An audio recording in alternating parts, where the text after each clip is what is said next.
Jamaica, a country known for its reggae music, beautiful beaches, and long locks of hair, has now issued the right for public schools to ban dreads, also known as locks. The recent ruling comes after a 5-year-old girl from Jamaica was told that she had to cut her hair in order to attend the Kensington primary school. The school stated that the wearing of dreadlocks was against its policy, due to fears of a lice outbreak at the school.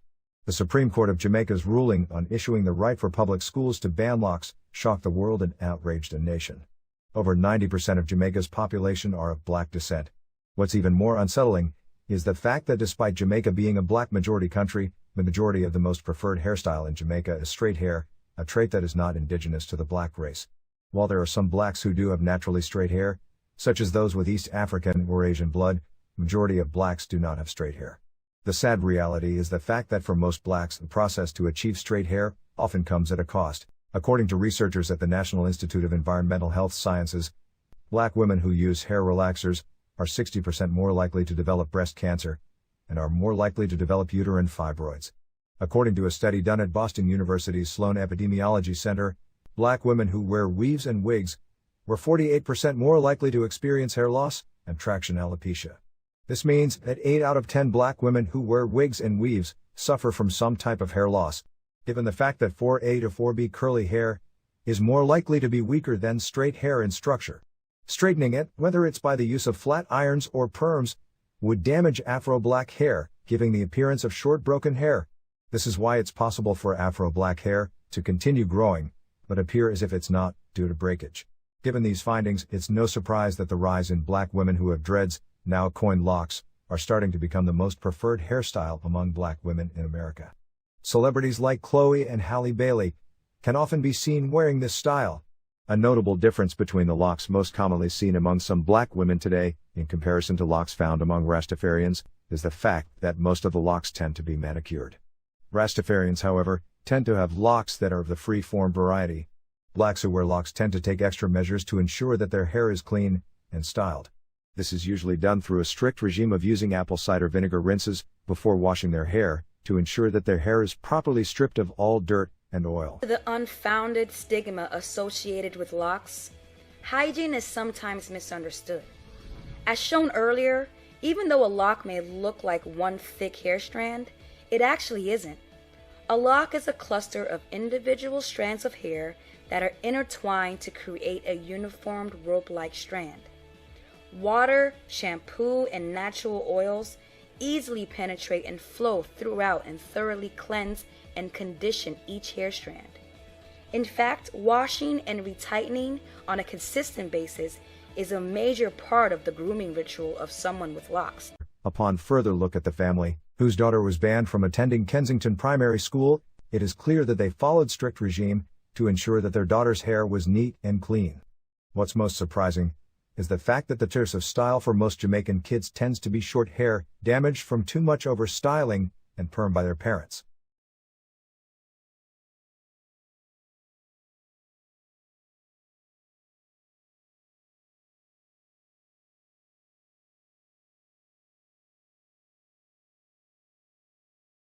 According to Centers for Disease Control and Prevention, head lice is much less common among African Americans than among people of other races. The claws of the head lice found most frequently in the United States are better adapted for grasping the shape and width of the hair shaft of other races. Jamaican pediatrician and pediatric cardiologist Dr. Tamara Tomlinson Morris stated in a recent article that having locks actually reduces the risk of catching lice because the structure of the hair makes it difficult for nits to attach to the hair shaft or for lice to get close enough to the scalp to feed. So given the obvious hairstyle of choice for blacks, why are many black Jamaicans still resistant to accepting this hairstyle? A lot of it has to do with colonization. Wearing locks in Jamaica at one point meant that you were part of the Rastafarian movement, a movement that was associated with anti-Western laws. One of the very first Jamaicans to challenge the royal family's ruling was a Rastafari who went by the name of Leonard Howell. Leonard was one of the first Rastafarians in Jamaica to be charged with sedition for refusing to accept King George V as his king. The Rastafari religion was centered around African culture pride, in a time where many blacks were removed from their native homes as the result of colonization and the slave trade. The Rastafari religion soon became known across Jamaica as a rebellious movement opposed to European law. As a result, Rastafarians in Jamaica were denied jobs, housing, and looked down upon. This would explain why, despite the Rastafarian religion being centered around improving the status level of blacks, there was a lot of opposition from the Jamaican people, because it meant being denied of your basic rights to function in Jamaican society under the British ruling. In 1959, a confrontation between a Rastafari security guard and a policeman at Coronation Market resulted in the police beating the security guard, which prompted a violent response from nearby shop owners. The police brought reinforcements, arresting 57 Rastafarians, and brutally beating as well as forcibly shaving the dreadlocks off of some of them. A police car and fire truck were also set on fire during this incident. Later that year, Rastafari leader Reverend Claudius Henry was accused of plotting a revolution and communicating with Fidel Castro. In 1960, Henry's son Reynold was arrested on the grounds of plotting a revolt, and following a declaration of a state of emergency, Reynold Henry and his co-conspirators were executed. As a result of these events, the Jamaican government began to arrest members of the Rastafari community, under the justification that Rastafarians were involved in orchestrating a communist revolution. Under British ruling, dreads were coined as dreadful hair, given the stark difference in appearance of long afro-textured hair, in comparison to straight hair. During this time, the push for adopting a more westernized hairstyle was sought after by many Jamaicans, because it meant better treatment, and the assumption of assimilation while under British ruling. Despite Jamaica no longer being an English colony, there is still many westernized beliefs, ingrained in Jamaican culture, still to this day, including negative views about traditional black hairstyles, such as dreads, due to its ties to the Rastafarian religion. The popularity of Bob Marley made locks a globalized trend, and many people from the world adopted dreads to show their support and love for reggae music. As the popularity of Bob Marley grew, Jamaica became more accepting towards locks and currently has one of the highest population of lock wearers.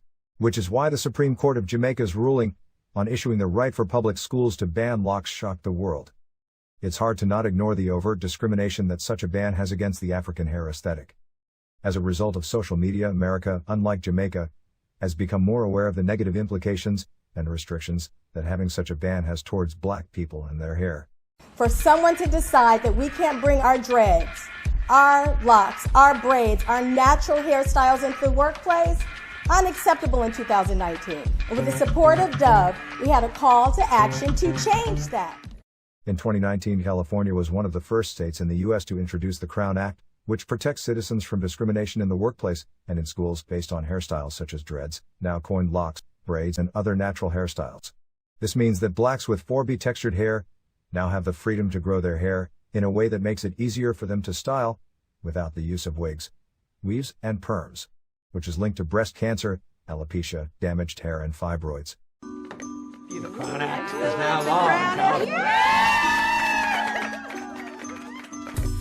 The Crown Act is a reality in California, but not in the U.S. at large. We need you to sign the petition, thecrownact.com. The call to action is the 100,000 signatures. It goes beyond here. It's about us unleashing our impact and contribution and feeling valued in societies. Locks are some of the most stunning styles that blacks can wear. Not only can they grow long hair with these styles, but they are free from the pressures of having to manipulate their hair into damaging styles. Banning blacks from wearing their hair in ethnic hairstyles, such as locks in Jamaica, is the equivalent to banning straight hair in Europe and chopsticks in Japan. Change needs to happen, and it won't be possible without you. To show your support, sign the petition below to help overturn Jamaica's High Court ruling regarding dreadlocks.